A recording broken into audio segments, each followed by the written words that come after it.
Waibalya Namani, and welcome to Nganampa Wangka, stories from the mobile language team. I'm your host, Jaylon Newchurch, and I'm a proud Narungga and Ghana man. Before we get started, I'd like to acknowledge the traditional owners of the land that we're recording on today, which is the Ghana people, and pay my respects to elders past and present.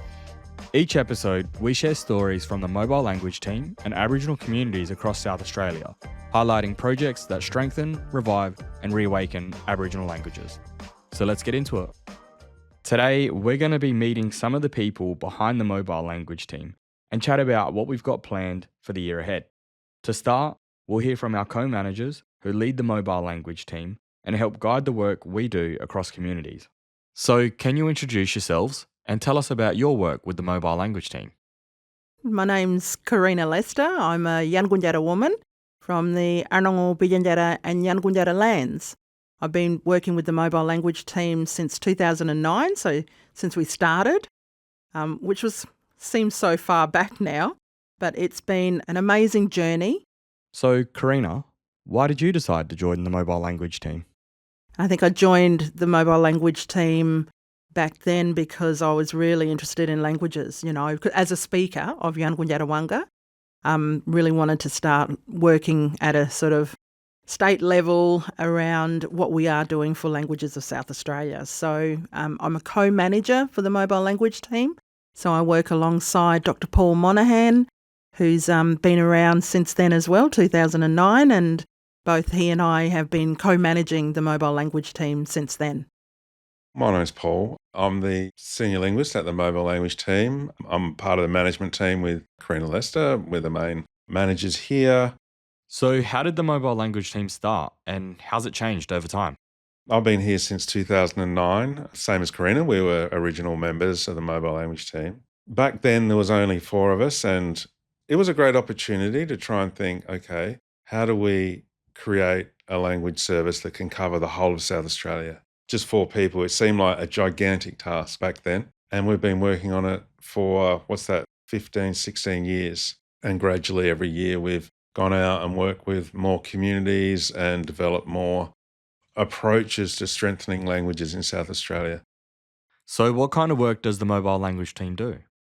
I think we're currently working on 10 or 12 languages to develop, so to document the language, to help train local people, community people to use microphones as well, and how to record their elders, how to make resources by themselves instead of waiting for trying to get people to come in and help them make, learning books for children, like Illustrated Kiddies books, get their kids in to help develop the book so then they develop a stronger sense of identity and attachment with those learning resources and are more likely to engage with them. We've been working from the West Coast through the APY lands into right around to Birdsville, down through the river and down the Coorong, and a lot of space in between. And how did you become interested in linguistics and Aboriginal languages? I was always interested in Aboriginal culture and I found myself doing linguistics.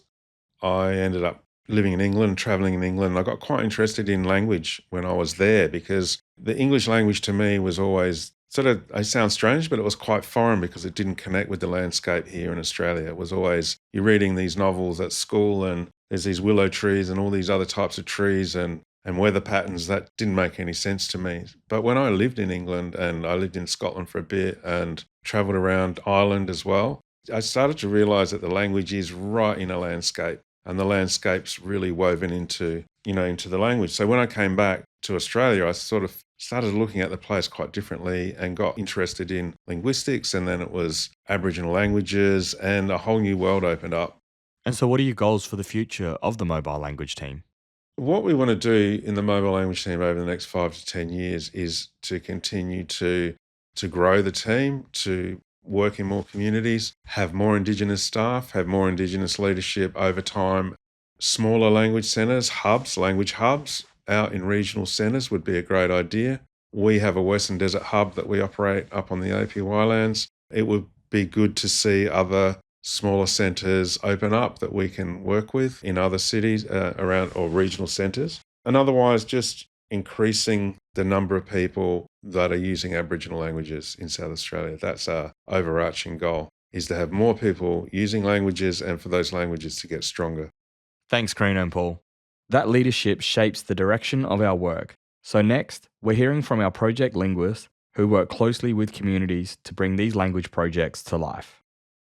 My name is Phoebe Leggett. I'm a project linguist at the mobile language team. I studied linguistics at Melbourne Uni, so I have an honours degree in linguistics, which I completed in 2023, and then started working at the mobile language team in 2024. What's your role here at the MLT? In terms of what I do at the mobile language team, I'm really heavily involved in our ALSA project. So ALSA stands for Aboriginal Living Languages South Australia, and it's creating a website where eventually we'll have content available to everyone on all of the 47 languages roughly across South Australia. So it combines archival research, community storytelling, community videos, and also some language components, some language learning components, which is what I'm doing. So what kind of tasks do you do in your role, and what are some of the projects you're working on?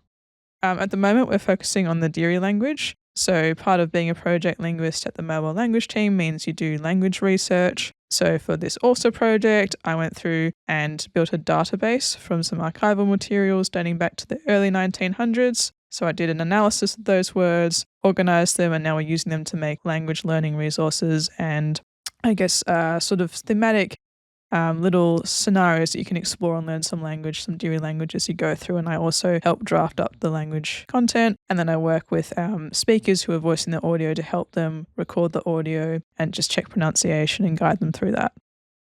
My name is Juliet. I am a project linguist at the mobile language team. I'm just starting out. Yeah, it's my second year here. I love working for mobile language team. Before I worked here, I studied Aboriginal languages and Aboriginal language linguistics at Melbourne Uni. But after I finished my study, I actually took a bit of time off and travelled in the top end, which was really good because it gave me the chance to actually see what community linguistics is all about. And it really changed my track because I think I realised that there's actually, linguistics has real impacts for real people and real communities. Then I moved to Adelaide. I sort of had heard of mobile language team, met Paul, had a chat with them, and then started working here, which has just been amazing. And so what's the project you're working on at the moment? One of the projects that I'm working on is the FNLEP. FNLEP stands for First Nations Language Education Program, and this has been one of our big projects for this year and last year.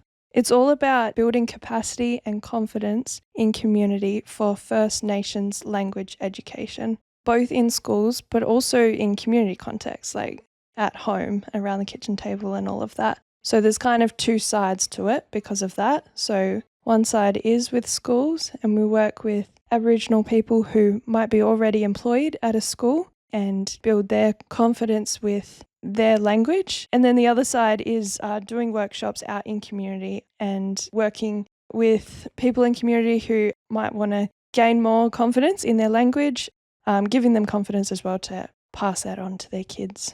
Mostly I've been working with desert languages, so that's Yankunytjatjara but also Goorgoorda. And also I've been working with some Thiru-Yura languages, so Adjamatna, a little bit of Nukanu. Supporting that work behind the scenes is our applied linguist, who help with the research, resources, and tools to strengthen these projects. So, Celena and Cody, can you introduce yourselves and tell us a little bit about your roles here at the mobile language team? My name is Celena. I am a Nadadan woman from the Lake Babine Nation in British Columbia, Canada. I started working at the mobile language team 9 months ago, and what I do here is I create language resources for schools and communities. I help with children's book production, and I do a little bit of design work and social media. I am working on a couple different languages and a couple different projects. I do a little bit in each one. So I want to say FNLEP and Pathways 3, which is Pathways to Community-Led Revival. I work a little bit on Diri and Nyawong, language resources for those. I work a little bit with Nukanu, and I work a little bit with Yankunytjatjara. My name is Cody. I have a background in applied linguistics, and I have been working at the mobile language team for about 8 months now. One of my main roles is supporting the project linguists in workshops that we hold throughout South Australia. Some of them can be as close as Port Pirie, or we can go as far out as the APY lands out in the northwest of South Australia. Some of my main projects include this podcast that you're listening to right now, and I also add content to and help maintain the many online platforms that the mobile language team has, including Learn, which is our primary online learning platform designed to help communities hear, learn, practice, and experience their languages in an accessible and engaging way. At the heart of all this work are the community voices, and I guess that's where I come in. So I started here at the mobile language team last year as a media trainee, where I wanted to gain some practical skills to back up my university degree in a Bachelor of Media. Now, the mobile language team has this Pathways program for Aboriginal people. Through hands-on workshops and tailored traineeships, people build practical skills, create language resources, and strengthen their connection to language and culture. The program focuses on real outcomes, helping people grow in confidence while making language more visible and accessible in their communities.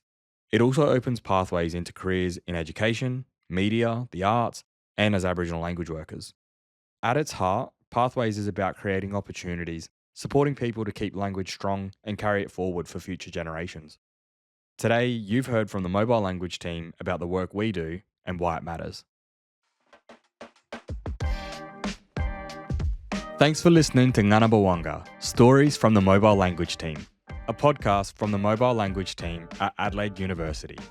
If you want to learn more about the work we do supporting Aboriginal languages across South Australia, visit the Mobile Language Team website. Thanks for joining us, and we look forward to sharing more about language in future episodes. Nakara!